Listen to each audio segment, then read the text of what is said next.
Alright, time for the next project. So that is the benches. So I want to prioritize working on the electrical first, just because that's going to make everything come to life. Like, we could start putting White Claws in the fridge, turning on our lights and our fan and all that good stuff. So I want to work on that side first. But I did bring out the water tank here just to test fit it and see if I have to make any design changes. And as you could see, there's not enough clearance here, especially after we add our plywood sidings, for the fittings to fit. So that means that we're going to have to change how this works. So in my design, it was originally going to be a rectangular box, but I think now what we're going to have to do is kind of come around this corner to give us a little extra space out here to fit a fitting, at least here. At least for the air vent, I could just move to the top. So since I want everything to be symmetric, I also have to do that on this side. So I'm basically going to make a little cutout here to come out and extend to our galley. Same thing over here with the armrest. As you can see, we got a whole bunch of plywood. We're just using 3/4 inch Baltic birch for our benches, just because we're not going to have any framing members in there. We wanted to maximize the space, but also make it durable and last long and not warp over time. So we're going to start cutting these down to fit this. So we'll basically just have one that covers the wall. We'll have to make a little cutout for the wheel wells, same thing on this side, and then we'll build the sides, and then of course this one that wraps around the corner. Then we could put the front on it. So lots of wood, lots to cut. Status update time. So as you can see, I got both of our benches cut. I know I said I was just going to focus on the electrical, but I figured while I was cutting this side, might as well cut the water side. And it's almost symmetrical. I mean, this way, long-wise, it's symmetric. However, the width on the electrical side is just a tad longer. So it's about 3/4 of an inch longer, and that's because of this curve on the wall here. So when we butt up our galley to the wall, it is curved down here so that it sticks out a little bit, and that was 3/4 inches. So I just kind of resolved that by making this 3/4 inches longer, or wider. So I did have to do a lot of kind of fine-tuning to see where our edges should be. So I didn't want any of them exposed, at least this way from the back or from the side. So I know you can obviously see this one here, but we're gonna have a little U-shaped bench here that'll cover that up. And then, yeah, so my plan now is to get these pocket holed and finished. So at this point, I've kind of marked a bunch of arrows on which pieces I need to pocket hole in which direction. I definitely don't want to screw that up because I've screwed it up in the past and it set me back probably a few hours at least each time. So for now, we're gonna work on this one, get this all finished, and then, yeah. Oh, and then as you can see, I did drill some little 2-inch holes in them. Those are going to be filled with grommets to pass through our wires. We got lots of sanding and painting to do. Just finished painting. I did the pocket holes and then I painted, so it took forever. It's hot. But if you've ever used one of these foam rollers, it's like for cabinets painting and stuff, it's super hard to get even. So I'm kind of just accepting its fate at this point. But I'm going to let it dry. So it's a little bit of a detour, but our bench is still not in place. I had to run through our electrical wiring and make sure everything was in there before I have harder access to it. I knew about a few connections that we hadn't made yet, so our power to our first switch of the 3-ways, had to get those going, and then our shore power. So this design, or I guess this diagram, schematic if you will, has been super helpful just keeping track of how things are connected. This is slightly out of date at this point because I did add a fuse box to our control panel, but for the most part I think anything that's red in here, which in my case is need to add, can all be installed after the box is installed. So some of these are just the connections that will occur within the electrical bench. So I think we're about ready. I'm gonna be very sad if after all of that work I forgot something, but we'll be okay. Alright, little update on our kitchen cabinet, aka the galley cabinet, I did add these two switches right here. These are our button switches that are part of the 3-ways for our bump out lights and our main lighting. Here's the wiring for the 3-way switch. So you have the 3-way switch. This is the one kind of behind this blanket back there. It is a dimmer switch as well as a 3-way. You can only dim it from this switch. You can't have two dimmers on a 3-way. But the important thing to note is that you basically have to have a run directly between your switches. So if, in my case, I used just the duplex that I had. I labeled black as 3-way, and then the red is the 3-way to the plus 12 volts.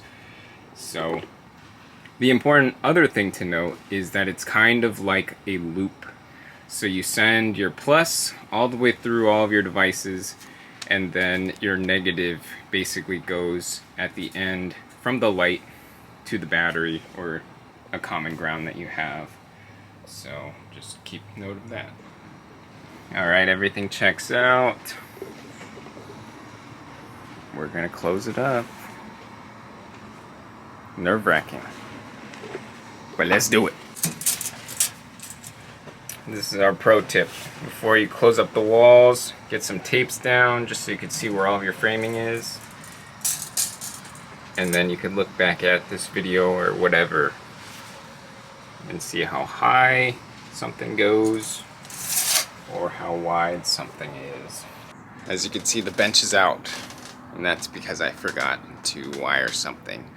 So our inverter, as well as our distribution panel, needs a ground. So it's like a redundant ground, something not connected to the battery, but actually to the chassis. And yeah, so my plan is to use one of the D-ring locations that's above this wheel well.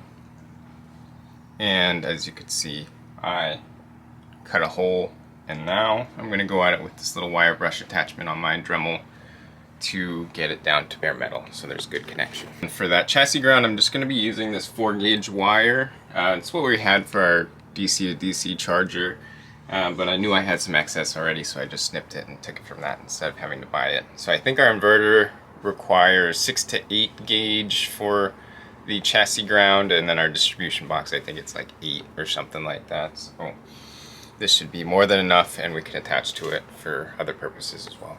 I haven't seen the van this clean in a long time, but it looks so nice, especially with the lights on. So I did make some progress on the electrical bench, and as you can see, I got the batteries installed. So this is a very exciting step for us, just because now we could see literally things come to life. So right now I kind of just sketchily wired our lighting, just because that's a nice easy thing to look at, and just wanted to make sure that our 3-way switches work, and they do. So the way I built this battery area, or at least to secure it, is I just use these aluminum angles. So there's the 90 degrees at the bottom, there's one on this side as you can see, and then there's one on the far side which you probably can't see, that are holding it from moving left to right. For now I've just wedged some 2x2s in between the batteries and the wheel well so they don't shift left to right. And then over top I bent a 1-inch piece of aluminum just to keep everything seated in place. Kind of a similar logic with our fridge. So I like the way that this works. I'm a little concerned about having a conductive metal bar kind of running in between the hot and negative sides, but I think we'll be alright. So what I ended up doing was basically having 2 attachment points on each side, so if one were to fail, there's still some redundancy. And it's also kind of spring loaded, so like just the way that I bent the aluminum, it might have been a little not perfect, but that kind of works out because it holds things down in place, as well as with the threads and the screws, it kind of grips it, kind of locking itself in that position. So I might revisit building that, but I think for now I'm just gonna leave it as is. We did test drive this about an hour, or I guess 2 hours round trip, and everything worked fine. So I think right now my plan is to figure out how we install that inverter. So that inverter is kind of huge. So we're using the Renogy REGO 3000W inverter charger. So charger meaning that you can connect to shore power. And it's pretty massive. I think it's like 21 inches long by maybe 8 inches wide and 5 inches tall. But the problem is there's kind of vents on all sides of it, and they want at least 7 inches of clearance on each side of the vents. So I think this is kind of a non-ideal way to do this, but there's just not really surface area in here. So we'll have to have multiple tiers. So I think I'm gonna have to build a shelf over top of the batteries. It's gonna make it a little harder to maintain in the future if we needed to, but I don't expect that we'll need to go to the batteries very much. And I think it's the only way that we could do it. So with that REGO inverter, you can only install it horizontally, or you can install it vertically, but up and down, right? So you have this 21 inches tall thing, which technically would fit in our bench, but when you consider like the venting that needs to occur upwards, as well as the wiring that needs to come out from the bottom, this is just not enough space. So we're gonna build a shelf basically on top of the batteries. So I wanna work on the inverter first, just because it's the largest thing that we have, and it's probably causing me the most headaches. But once we get that inverter shelf in place and the inverter kind of like located where it's gonna be positioned in here, all of the electrical devices like our solar controller, our B2B, on any fuses, our distribution hub, bus bars, all that good stuff, they'll be placed on the wall kind of in areas that don't interfere with the inverter. So yeah, this has been a huge kind of design challenge for me in CAD. Like I've probably gone through maybe like 50 different iterations of placements of things, but I think this is the only way that it could really work out the most effectively. All right, I got my shelf cut, and then I sanded it and just put a coat of shellac on it. I'm gonna take at least this piece up to 3 coats just to give it a nice shine from the visible side. But the plan is basically, these are the rails. I did have to make this slight little cutout here because we did have a grommet going behind there, but those are the rails, and then this is gonna sit on top of it. So I did make this a little bit longer by about 5 inches than our inverter. That way I could place the inverter on top of it and still have a slight shelf to put any like connections, or not connections, but to hold the connections so that all of that weight isn't being supported by the lugs on the device itself. And then these are basically the same length as this. I cut them by a 1/4 inch shorter. That way I have like a nice 1/8 inch on each side, making it so that they don't need to be perfectly flush with the edges. So while that's drying, my plan right now is to make the connections to our batteries. So a while ago I actually cut and made all these terminations with the lugs on these little battery jumpers. But we're going to be doing this the balanced charging way. So the way that works is that your negatives start from one side, come out the other, and then swing around to your bus bars. And then on the positive side, they go the opposite direction. So they start here, go around, and then go to the bus bar. So that is not, in terms of like the most effective, that's not the most effective way to do it. It's very common in the van life kind of stuff to just do that. It's simple, it's easy, and that's what I'm going to be doing. And part of the reason was I already made these terminations before I had considered different connection methods. But there is another method. It's called perfectly balanced charging, and it's kind of hard to explain. We could have done it with our batteries. I think one of the requirements is that you have an even number of batteries, and maybe something to do with, you know, if you're doing series or parallel. It depends. Yeah, there's different ways to do it depending on the number of batteries you have and how many series and parallel you have. But in general, the way that would work is that you're kind of staggering the way that you're connected. So in terms of positive, this is the one that connects to your bus bar. You take this over here, connect here, connect this to this, and back to this guy, connect this to this, and then on your negative side, you kind of go the other direction. You jump here to this guy, sorry, here to this guy, then back to this one, and then this guy to this guy. So that is more ideal. The efficiency difference is very little. But I guess if you did want that perfectly optimized system, you could do that. Or you can run the same exact distance from all of your batteries to your bus bar itself. Okay, let's get these rails installed. So I did create this little jig here to help me get the exact distance from the top, just because from the bottom it's hard to measure it out just because there's a wheel well there. So got the jig out, just gonna screw them in.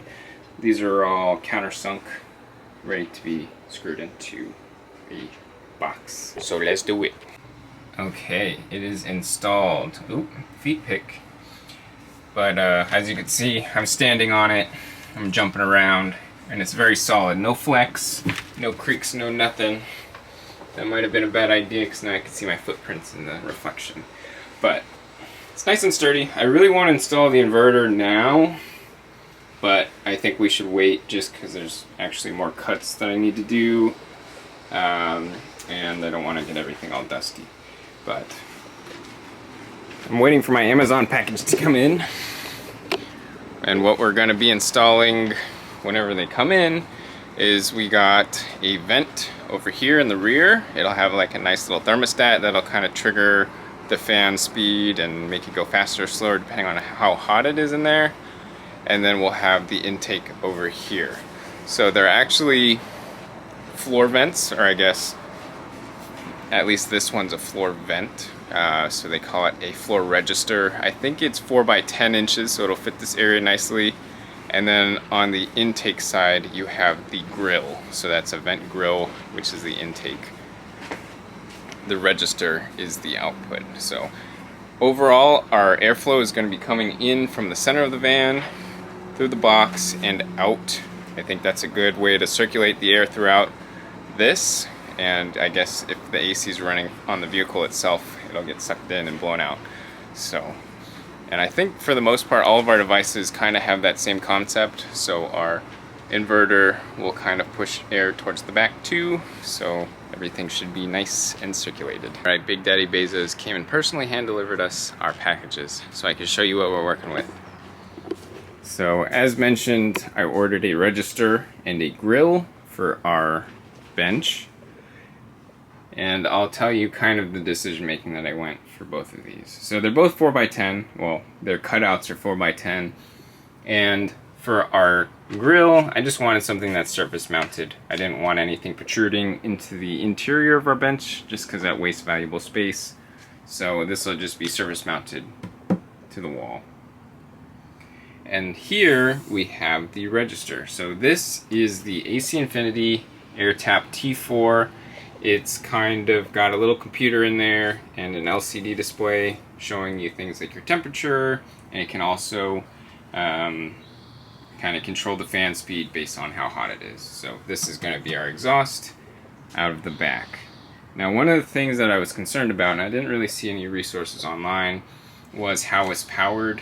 So I did take a peek at the wall wart, and it is 12 volts at 1.25 amps. So we should be good just to hook this directly up to our distribution panel without having to need to, drop the voltage or anything like that.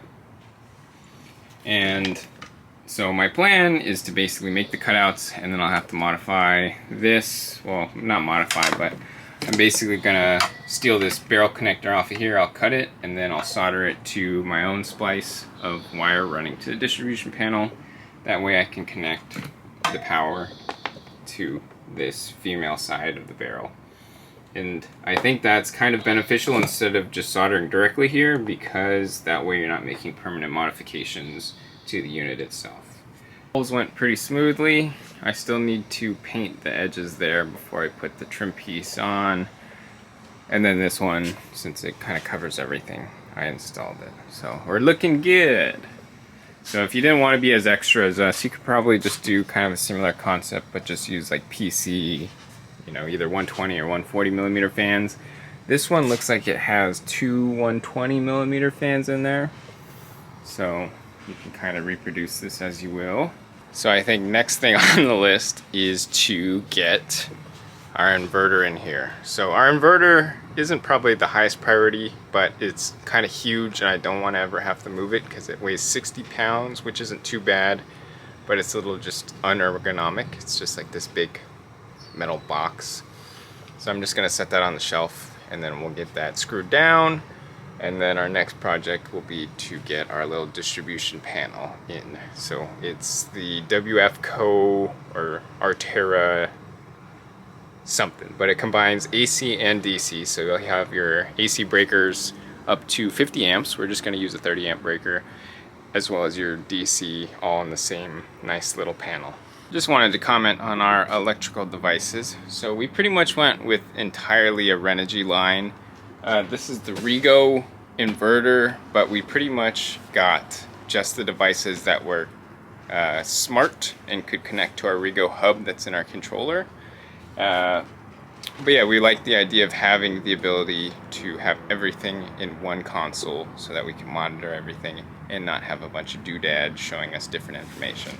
So as I pull out more things, I'll kind of introduce them, but this is our inverter. And then we have a bunch more electrical stuff to come. So we'll walk through it, and then at the end I'll give you kind of an overall summary of what everything is. Look at this chonker. Really hope I never have to move it because it is heavy. Okay guys, I'm really excited about this electrical bench just because that's where everything comes to life. So things like our lights and our fan, they've all just been kind of hanging out here and we actually haven't seen them work. So I'm excited to get all of this connected just because literally everything will start to work, and in this heat this fan sounds pretty great. So I have the inverter installed. It went smoothly. The instructions said that you can just use M8 screws on these little slotted holes, so that's what I did. I actually used number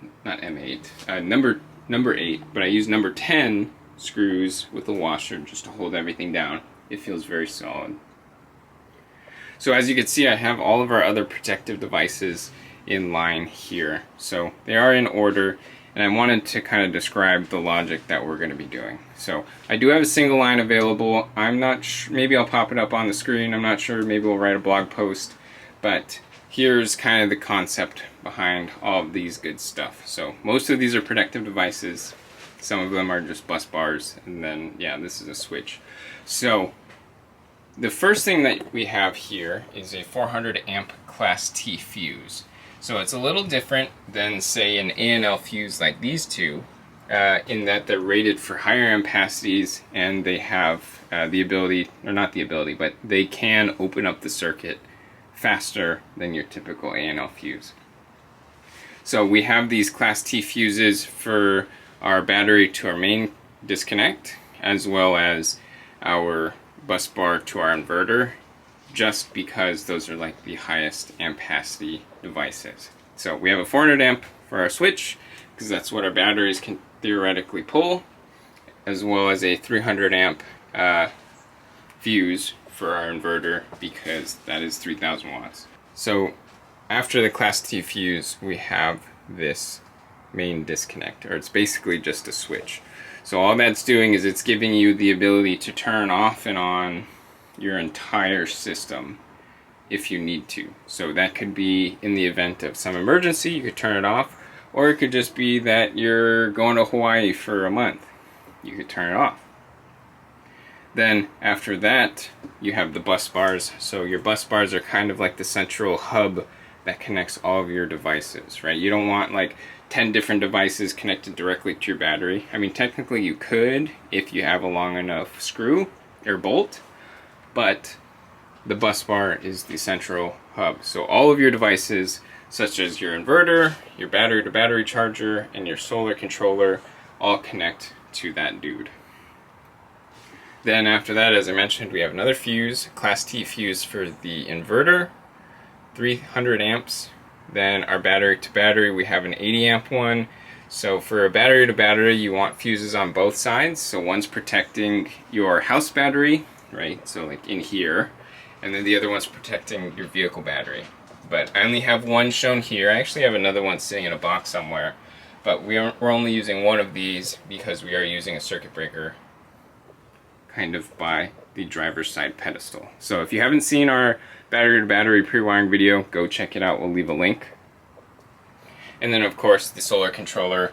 So we have a 60 amp controller there, and then our panels itself each have their own, I believe, 20 amp fuse connected in line. We're gonna start getting these connected, and I think our first steps are to basically, yeah, we're gonna get them mounted on this wall. Hopefully we can fit everything. So I'm basically gonna be putting it in this order that you see here on this wall, so that I can put our battery to battery here, solar controller, WeBoost, all that good stuff on this side. Alright, continuing on this fun little build. So I have a lot of our 4-aught wires connected. I ran out of lugs, so I'm gonna have to pause there.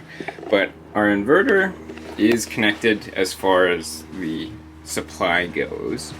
My next steps are to get the AC input and output set up. So the input being our shore power, and then the output going between this and our distribution panel. So I did get this 10 gauge triplex, so it's your typical, you know, green, white, black colors in there, and I am going to use this for our shore power as well. Previously I ran a 12-3 wire here because I was expecting only to have a 15 amp service, or yeah, 15 amp like your typical household plugs, but I decided kind of at the last minute just to go with the 30 amp shore power inlet. So that's kind of some advice from my dad, was just get the 30 amp because it's pretty common, and then you could always adapt it to your normal household plug if you wanted to. So I'm going to attempt to use the existing run to pull this through, and then hopefully I'll have enough excess to go from our inverter to our distribution panel, which should only need a few feet. So let's do it. Okay, we did it. That was a little sketchy, just because if that tape had ripped, I would have had a much harder time trying to fish a brand new line through our bench and down. I might have even had to take apart the bench. So good thing that worked, and it looks like I'll have just enough for everything that I need. So this will run to the inverter, and then it'll also run from the inverter over here. So looks like 10 feet was exactly the amount. Alright, I'm still working on wiring, but right now I'm working on the DC to DC charger. So our charger is the Renogy REGO 60 amp bidirectional. So that means that it'll charge your house batteries when they're low, and then they'll also charge the vehicle batteries when they're low. So it uses Anderson power pole connectors instead of like your typical studs. Just taking a peek at the charger, I got it wall mounted. So per the directions, you have to have it wall mounted. Unfortunately, you can't have it flat. I'm not sure why, but I'm just following instructions. And here we have the Anderson power pole connectors. I think the term for this specific size is PP75 or something along those lines, which basically means 75 amps. So one of the challenges that we've kind of encountered is that we are using 4 gauge wires running from our vehicle, basically the driver's side pedestal to here, right? And so with that length, we kind of have to deal with the voltage drop and make sure we step up a wire gauge. So with that being said, these are 4 gauge, and our Anderson power pole connectors are 6 gauge. So it is a tight squeeze, but you can definitely fit the wiring, or at least the conductors, inside these. Essentially, the steps that you're going to be taking are to strip the wire, crimp on the metal bits that you can kind of see there. There's 2 contacts, one for each of them, and then you'll slide that through the back side of your connector, right, the housing, and then they'll kind of snap once they're in place. So I'm going back and forth like the slicing legislation, and at some point you kind of feel the kind of copper connectors actually burning against metal, so one layer will happen. Then we take our contacts, and we'll just try to get all this copper inside it. So I haven't been twisting it, because twisting it ends up making it a little thicker and makes it way harder to fit inside of this metal piece of contact. So let's see, I everything. And I've been using this little nubby bit to crimp it down.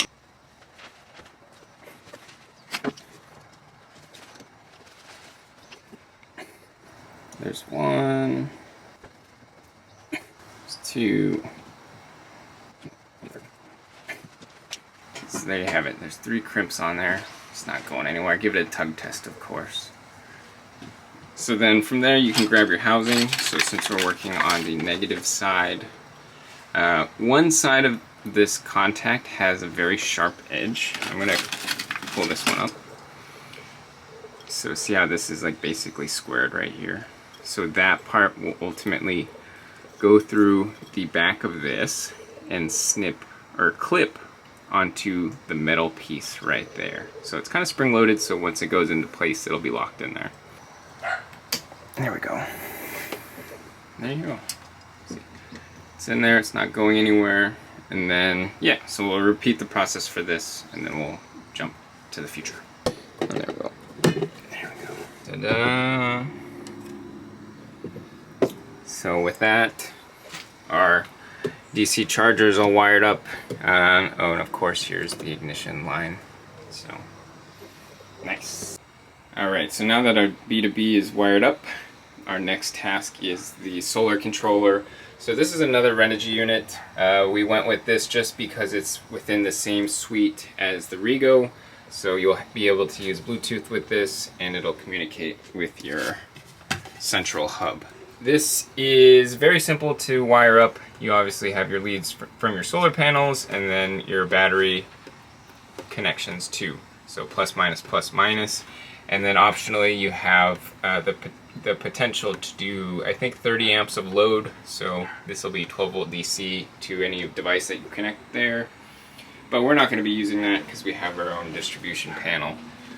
Now at this point I'm just waiting to install this, which I need my Amazon packages to come. But that's because I need to join, or I'm using the same stud on our bus bar to connect both our solar controller and our distribution panel, and you want to make sure that your battery's connected to this before you connect your solar terminals. So while we wait with this, here's what I've been working on now. This is our distribution panel. Let's see if I can get the faceplate. I forget the exact model number, but this is the Artera WF 3930 or something along those lines. But you can wire this up for a 30 amp AC service or a 50 amp AC service. We're just doing 30 amps because that's all we need. But these are sweet because it combines both your AC load center and your DC load center here. So I actually have this little fuse box kind of dangling right now just because I need to get behind it. But as far as AC goes, it's very simple. You have your main breaker, which we don't have yet. We're going to get a 30 amp breaker right in the center that'll connect to our inverter's hotline, which is this guy down here, this black. Then from our inverter, again, that's this big cable, this 10-3. You connect that to your chassis ground and the neutral. So these are your bus bars now. Then after that, it's self-explanatory, right? You install each breaker. So I think we're just going to be doing 20 amp breakers and 15 amp breakers for each of our devices. So one of them will be like our water heater, the other ones are AC outlets, and then the other one is our galley outlet. So these are special. These are GFCI breakers because we didn't want to try to fit a GFCI outlet over here. So pretty much all of our breakers are going to be GFCI. They cost a little more, but they're, I mean, they do the same thing that you would want it to. So yeah, the way you wire those is the exact same as a regular breaker, except you'll take your neutral that goes to your load and run that into the breaker as well as the hot, and then you take this little spinny cord and run that to your neutral bus bar. So that's kind of the same exact thing, except now you're just taking the neutral also going to the breaker, then neutral from the breaker to the bus bar. So I need one more breaker here as well as our main breaker, and then we should be good on the AC side. And then on the DC side, at the top here you have these studs. So this is where you'll put, I think you want a 8 gauge wire up here. So you'll get 8 gauge to the positive, and then on this side is the negative. You'll see that there's this wire that connects the negative to this area down here, which is where all of your negative terminals are. And then over here, this whole lane going straight down is your positives. And of course, these little fuse slots for you to put fuses in. So taking it down is pretty sweet. It's actually really hard to kind of finesse all the wires back there. So I like how they have the option to basically unclip this so that you can reach back here. But we're making progress. And then eventually we'll get to turn on all this good stuff. I'll need to double check all my connections before something goes wrong. Just switched the main and all of our devices are powered on. So it's very daunting just because you don't know what's going to happen until you know. But I did kind of do it one major device at a time. So for example, I did my inverter, connected that, turned it on, it worked fine. B2B, solar, and then lastly I did our distribution panel. So everything seems to work except for our max fan. So I did put a 10 amp fuse in there. It blew. I looked it up. It said that 10 amps is kind of pushing the limit, especially for the startup spike. So I did throw in a 15 amp fuse and it didn't blow. But the fan still isn't working. So I'm gonna have to do a little bit of triage just to figure out what's going on. I'm gonna take off the flange and then get my meter out and see if there's voltage going through there. Check for continuity between there and the panel. Also check if there's some sort of grounding issue. But I suspect currently that with all of these, what are there, like 6 screws going up from our upper cabinets into the ceiling. I'm suspecting that one of those went through the duplex that we ran to the fan. Before I get too enveloped in troubleshooting our fan, now that the fridge is on, you know what we gotta do.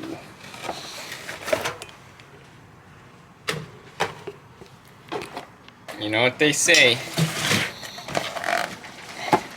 ain't no laws when you're drinking claws.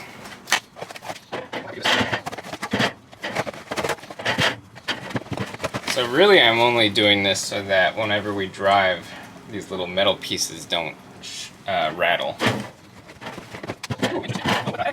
What? Oh. So I guess these two flip up so that you could have a wine bottle in there or something. Or it doesn't have to be alcohol based, it could just be, you know, olive oil, or I don't know what's called.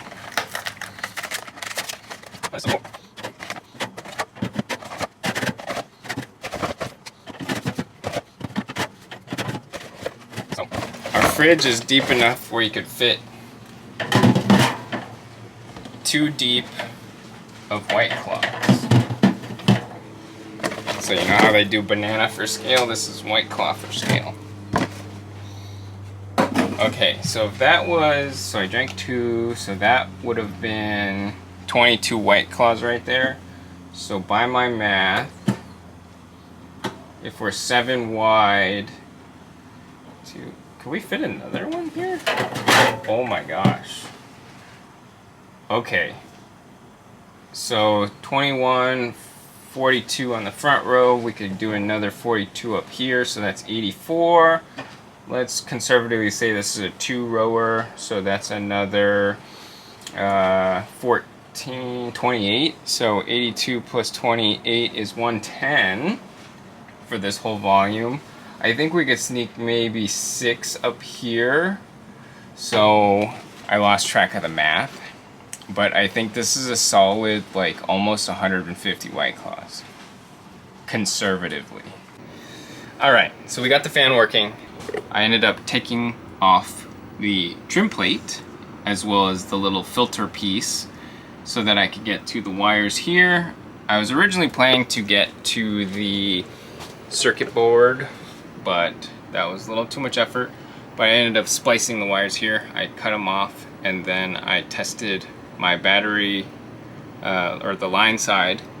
I did see that there was at least 12 volts. There was more like 13.4. So I knew that battery power was getting to our fan, but for whatever reason the fan still didn't work. So then I tried a different battery connected directly to the fan with a fuse. Still didn't work. So then I Googled it, and of course Google has the answer. So the way that the fan wiring is set up, and I don't know why it's like this way, it's very confusing for literally everybody, but the black is actually your positive side.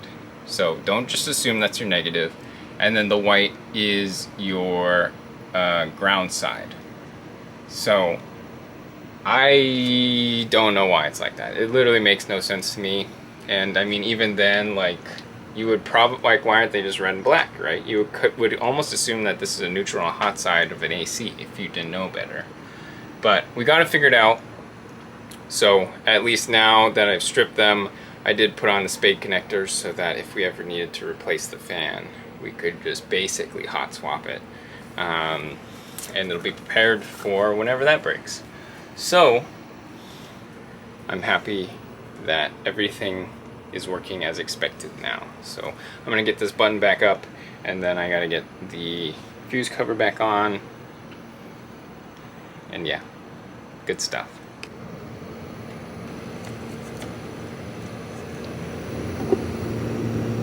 Alright, so I made a few adjustments to our electrical box. It's looking good now. It's pretty much in its final state. I need to button up a few things, but they're all pretty minor. So one of the improvements that I made was I added this ANL fuse. I had a leftover fuse and holder. In this case, it's just an 80 amp fuse. It's probably way oversized for what we're actually pulling out of here, but I'm going to leave that in place in case there's a short. But basically that's just protecting the wire between our distribution box and our bus. Then after that, I added this solar disconnect. So I don't know why I don't typically see this in a lot of electrical diagrams or people with single lines. But basically I had to add this because our solar panels, even if this entire system is off and disconnected from battery, our solar panel is still energized and powering on this device, the controller. So with the controller receiving solar power, this is still creating 12 volt current, or however many amps, and it's able to energize things that are connected to the bus. So anything that's connected to this bus could potentially be powered by your solar controller. And I don't know if that's specific to this Renogy one. Again, this is the Rover LI 40 amp, but I think you could leverage that if you wanted to in some way, but I don't think it's ideal unless you know what you're doing. So I added this disconnect, which basically means that I can completely shut off all power to this if I wanted to. So now our shutdown procedure is, first we'll disconnect our solar panels using this solar disconnect here, basically just a circuit breaker. Then we could break the circuit breaker on the vehicle battery side of our DC-DC charger, and then finally we can shut off the main. So that way, if we ever needed to get in here, there should be zero power besides, our solar cables that are actually coming in from outside. So I don't know why, again, I'm not really sure why that isn't really on people's diagrams, but I think you absolutely have to have it for sure. Now I'm just doing a check to make sure that all of our electrical devices are working as expected. So some of our things aren't wired in yet, such as our valve and our pump. They're mostly just water appliances.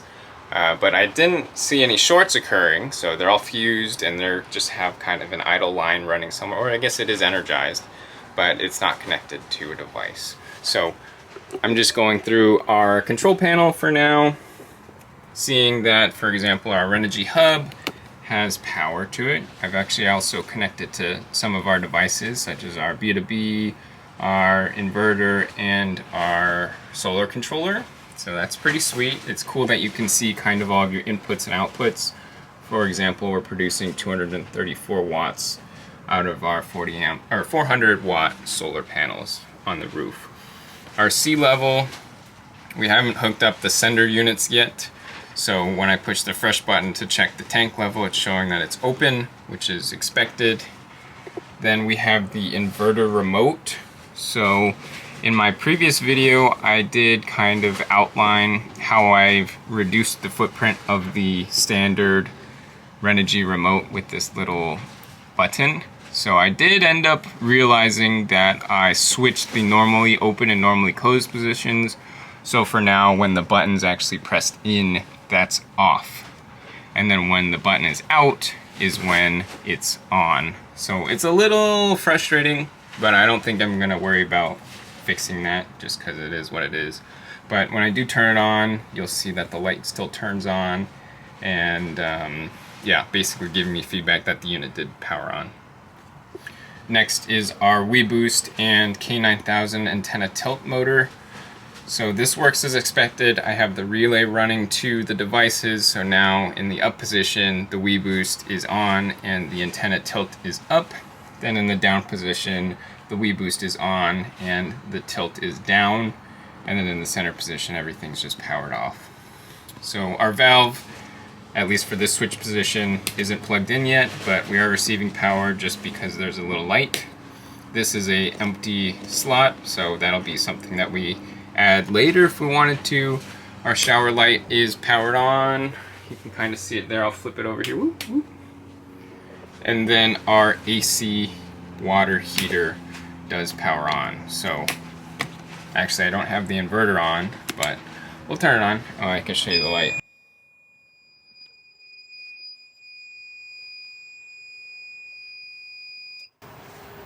Nice beep. So you can see the button's out now, but we are getting a flashing green sign saying that the inverter's on.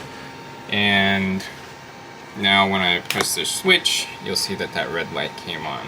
So as far as AC goes, I did check all of our outlets. I don't know where I put this little thing. Oh, here we go. But yeah, all of our breakers are GFCI again, and as you could see, maybe the two lights are on here, indicating that everything's correct. So I went through every outlet and actually every place to plug it in and did the test. And then there's this big yellow button, which when you push it, it'll trip the breaker, or it'll test your GFCI plug. So in this case, I could push it. I don't know if you heard that little click, but now you'll notice that this switch, or this breaker, needs to be reset. So I could do it one more time. I'm gonna just leave this pointed at here, and I'm gonna push that yellow button again. There you have it. So I did test all of our GFCI outlets. They're working as expected. And so specifically our water heater is switched on this switch. So we did find a 16 amp rated AC switch. So that'll switch the entire outlet on and off. It just switches the hot side. And yeah, so now when we want the water heater on, we'll just push and turn off this button. Our light switches, let's see. I don't know if you could see that slight change of tone, but our light switches are working. Dimmer still works. Then this is our bump out lights, which are way brighter. You can dim them. Ooh. And then our three-way, which I haven't completely wired up yet, or it is wired, but it's not heat shrinked on. But that should control